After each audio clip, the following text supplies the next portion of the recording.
अस्सलाम वालेकुम, कैसे हैं आप सब। उम्मीद करती हूँ सब ठीक ठाक और खैरियत से होंगे। हाँ जी, आज सादी के किचन में स्पेशल स्ट्रॉबेरी मिल्क शेक बन रहा है, तो उसके लिए आपको वीडियो एंड तक देखना पड़ेगी। तो चलिए शुरू करते हैं, अपने मिल्क शेक को बनाते हैं। उसके लिए हमें चाहिए दूध 1 कप, स्ट्रॉबेरीज़ हैं 6 से 7 अदद, कुछ बादाम डालूँगी, खजूरें डालूँगी। तो चलिए शुरू करते हैं हम। हाँ जी, एक ब्लेंडर जग में मैंने 6 से 7 स्ट्रॉबेरीज़ काट के डाल दी हैं। इसको अपने अच्छी तरह से पहले धो लेना है। 4 बादाम मैं इसमें डालूँगी और साथ हम इसमें डालेंगे 3 खजूरें। बहुत मज़े का बनता है, ज़रूर ट्राई कीजिएगा इसको। खजूरें डालने से ये होगा कि स्ट्रॉबेरीज़ आपके गले को नहीं लगेंगी। चीनी डाल रही हूँ मैं 1 टीस्पून। अगर आप चीनी नहीं डालना चाहते तो आप इसको स्किप कर दीजिए। मुझे मीठा थोड़ा पसंद है तो मैं इसमें डालूँगी।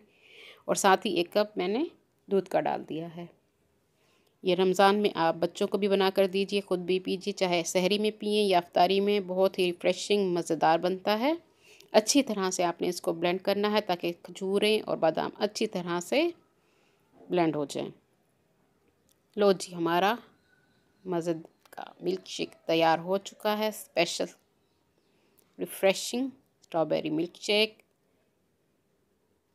हाँ जी, और साथ उस पर थोड़ी सी हम सजावट के लिए एक स्ट्रॉबेरी को नीचे से थोड़ा सा कट लगा देंगे, वो लगा देंगे इसके ऊपर मग के। मज़ेदार हमारा मिल्क शेक तैयार है स्ट्रॉबेरी का। Strawberry dates and almond milk shake. हाँ जी, पसंद आए तो मेरी वीडियो को अपने फ्रेंड्स एंड फैमिली में ज़रूर शेयर कर दीजिए और साथ बेल आइकन को भी ज़रूर प्रेस कीजिए। दुआ में याद रखें। अल्लाह हाफिज़।